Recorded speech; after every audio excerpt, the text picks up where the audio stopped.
நண்பர்களே, பாசத்திற்குரிய பத்திரிகையாளர்களே, ஊடக உறவுகளே, உங்கள் அனைவருக்கும் எனது அன்பான வணக்கத்தை தெரிவித்துக் கொள்கிறேன்.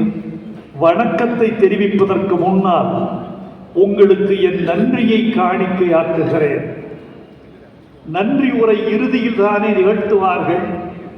சிறப்புரை ஆற்ற வந்த வைரமுத்து, நீ எதற்கு நன்றி உரை சொல்கிறாய் என்று அறிவார்ந்த சில பேர் கேட்கக்கூடும். நன்றி எதற்கு என்றால், அமர்ந்திருக்கிற உங்களுக்கு. நான் இந்த அவைக்குள் நான் வருகிற பொழுது இந்த அவை நிறைந்திருந்தது. கொஞ்சம் நேரம் போக கலைந்திருந்தது. பரிசு உடைத்த பிறகு குறைந்திருந்தது. இந்த குறைவுக்கெல்லாம் பிறகு தமிழ் கேட்க மட்டும்தான் நாங்கள் வந்தோம் என்று அமர்ந்திருக்கிறீர்களே, உங்களுக்கு நன்றி சொல்லாமல் நான் தொடங்கிவிட முடியுமா? ஆனாலும் தோழர்களே, இந்த சபையை நான் நேசிக்கிறேன். ஏன் தெரியுமா? நீங்கள் மட்டும்தான் தமிழ் கேட்கும் காதோடு பிறந்தவர்கள். நீங்கள் மட்டும்தான் இருதயத்தை மொழிக்கு பக்கத்தில் வைத்துக் கொண்டிருக்கிறவர்கள்.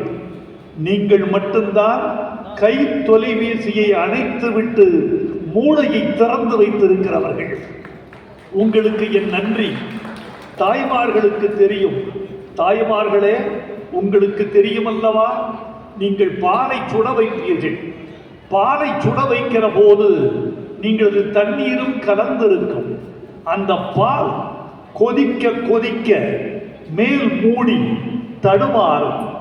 கொஞ்ச நேரத்தில் பாலின் ஆவி நுரைகட்டி அது மெல்ல மெல்ல திரண்டு மூடியை தள்ளிவிடும். மூடி தள்ளப்பட்டவுடன் உள்ளிருக்கும் நுரை அந்த பால் குக்கரை தாண்டி வெளியே வழிந்து விடும்.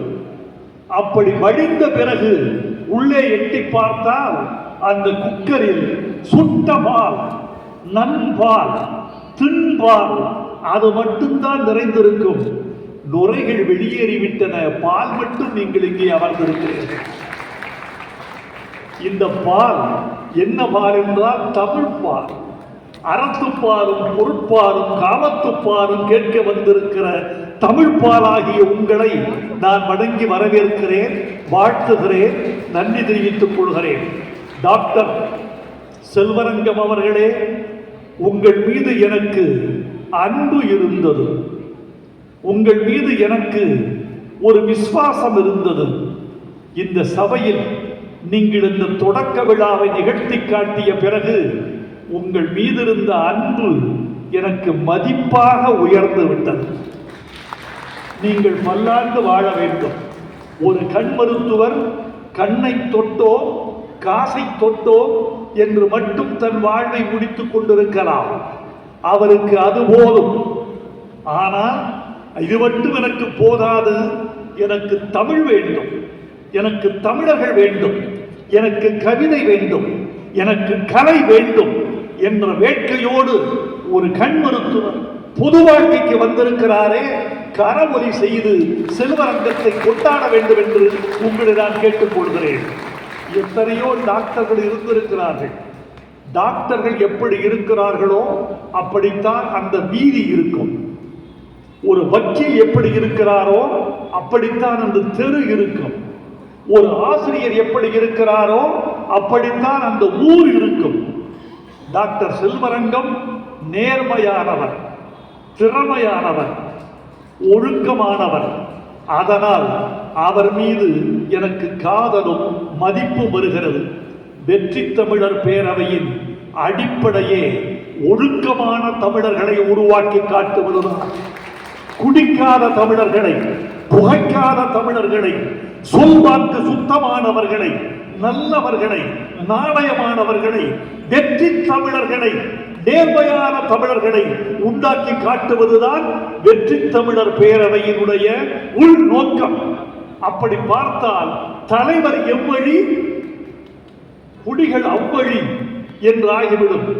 எங்கள் தலைவனே சிறந்தவனாக இருந்தால் இங்கு வருகிற வெற்றி தமிழர் பேரவை உறுப்பினர்கள் அவரை ஃபாலோ பண்ணுவார்கள், அவரை பின்பற்றுவார்கள், அவரை போல வாழ துடிப்பார்கள். நள்ளிரவு 12 மணிக்கு ஒரு டாக்டர் வீட்டு கதவை ஒரு குடிகாரன் தட்டுகிறான். டாக்டர் டாக்டர் தட்டுறான். டாக்டர் வெளியே வந்து திறந்தார். என்னப்பா 12 மணிக்கு வந்திருக்க, உனக்கு என்ன பிரச்சனை? வந்தவன் சொன்னான், டாக்டர், எனக்கு எதை பார்த்தாலும் 2 தெரிகிறது, அதுதான் பிரச்சனை என்றான். டாக்டர் சொன்னாராம், அதை சொல்ல எதுக்கு 4 பேர் வந்தீர்கள்? வேறொன்றுமில்லை தோழர்களே, வந்தவன் 2 ரவுண்டில் வந்திருக்கிறார். டாக்டர் உள்ளே 4 ரவுண்டில் இருந்திருக்கிறார். 4 ரவுண்டும் 2 ரவுண்டும் சந்தித்துக் கொண்டதுதான் இந்த கதை. இந்த டாக்டரை பார்க்க வந்தவன் எப்படி திருந்துவான்? இந்த டாக்டர் அவனுக்கு எப்படி வைத்தியம் செய்வார்? இந்த டாக்டர் அவனுக்கு என்ன மருந்து கொடுப்பார்? இந்த இன்னொரு பெக் என்பார். அதை தவிர நீர் என்ன செய்ய முடியும்? மருத்துவர்கள் ஒழுக்கமாக நேர்மையாக இருந்தால் ஒரு சமுதாயம் நேர்மையாக இருக்கும். அப்படி நேர்மையான மருத்துவராக என்னுடைய நண்பர் செல்வரங்கத்தை நான் பார்க்கிறேன். வெற்றி தமிழர் பேரவை உற்சாகம் கொடுக்கட்டும், ஊக்கம் கொடுக்கட்டும். நீங்கள் செய்ததில் மிக நல்ல காரியம். இளம் தமிழர்களை, என் தங்கைமார்களை மேடைக்கு வரவழைத்து பரிசளித்து பட்டமளித்து பாராட்டுகிறீர்களே. இந்த பாராட்டை அவர்கள் தாயும் தந்தையும் செய்ய முடியாது. வெற்றி தமிழர் பேரவை செய்திருக்கிறது. ஒரு தாய்